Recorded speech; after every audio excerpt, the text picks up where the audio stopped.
the creepiest 911 call ever recorded. The call that you're about to hear about has been removed from every public record. It doesn't exist in the dispatch archives anymore. But those who worked that night still talk about it, quietly and only off the record, because no one ever figured out what really happened to the woman on the line. And some of them swear the recording still calls back. It began on a Thursday night in 2013, a small town in southern Ohio, population just under 8,000. It was raining, a steady, heavy kind of rain that makes everything sound closer than it really is. In the dispatch center, the night shift was quiet. No accidents, no disturbances, just static and the hum of fluorescent lights. At exactly 12:03 a.m., line 2 lit up. Operator David Turner answered with the same calm, flat tone he used every night. 911, what's your emergency? For a few seconds, nothing. Then, a breath. A woman whispered, "Please, someone's in my house." David straightened in his chair. "Okay, ma'am, I need your address." No answer, only a faint rustling and a shaky breath.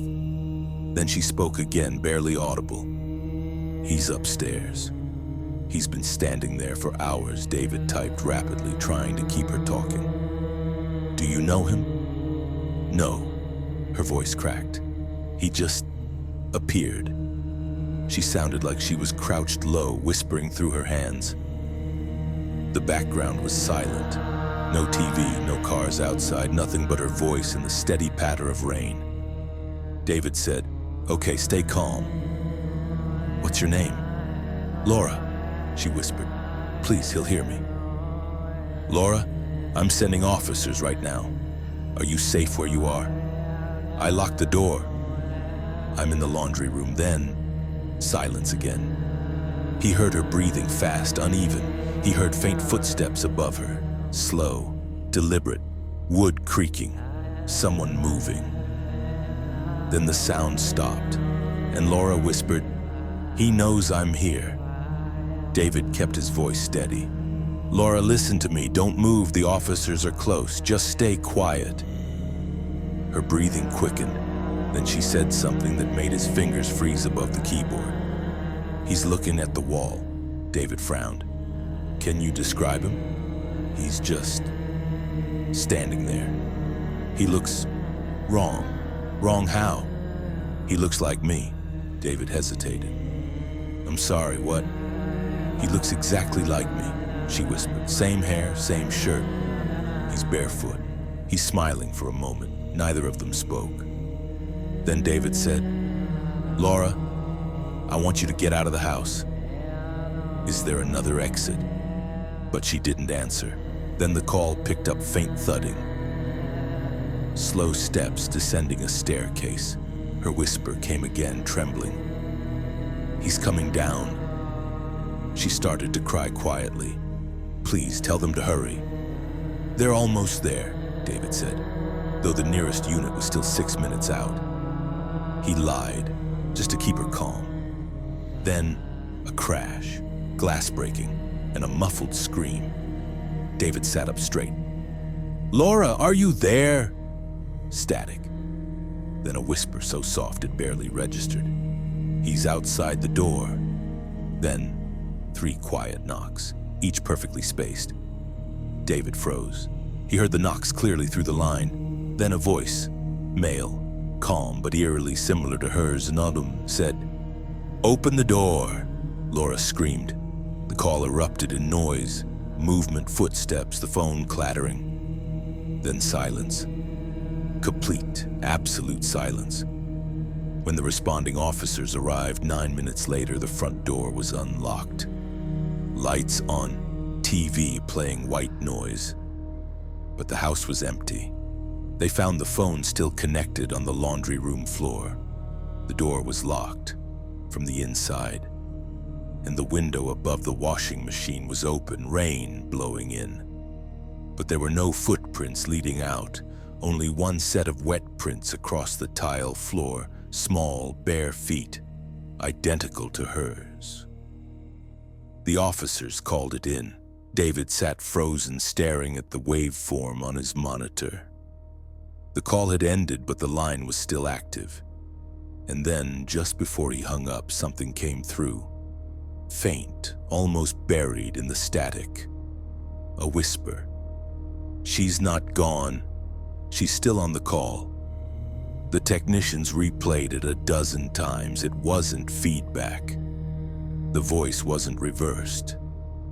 It was mirrored, like it had been recorded from the other side of the line. That's when everything got strange. 2 days later, the call file corrupted itself. Every attempt to open it caused the system to crash. When a T finally recovered the data, the file name had changed by itself to /mirror/, and then another recording appeared. No one knows who added it. It started with the sound of a phone ringing, the same tone as dispatch. Then a man's voice whispering. She picked up. The timestamp showed it was uploaded 3 days after the incident. But David had quit by then. He'd stopped showing up for work, claiming his home phone was ringing every night at 12:03 a.m. He said it was the same sound, the same static, and every time he answered, he heard breathing. Then a voice. "Ma'am, are you still there?" His own voice. A week later, David disappeared. His car was found near the old radio tower 15 miles from town. The door was open, headlights still on. His phone was on the passenger seat. It was still recording. And in the final seconds, you can hear someone breathing. Then a woman's voice saying, "He finally answered." After that, the 911 center replaced every system. New lines, new staff, new software. But some of the operators say line 2 still lights up randomly, always at 12:03. No caller ID. When they answer, it's just silence. Until a voice whispers, "Can you hear me?" One operator swore she heard 2 voices whispering at once, both identical. One male, one female, both saying, "I can see you." The building's security camera once caught a glitch right as the line lit up. For 2 frames, the reflection in the window behind the operator didn't match her movements. It smiled, even though she didn't. The tape of the original 911 call is gone. Officially, it was destroyed, but audio fragments surface online from time to time. The same pattern, the same static, the same whisper. Every time someone uploads it, the file name changes itself. Always to mirror. And there's one more thing.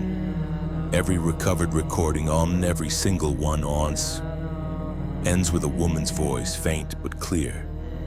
"I'm still here." People who've listened to it at full volume say they can hear something else behind her. Another whisper buried in the distortion. The voice of a man laughing quietly. Then a single word.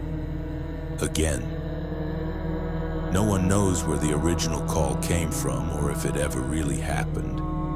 But if you search deep enough on old emergency archive forums, you'll find people who say they've heard it themselves.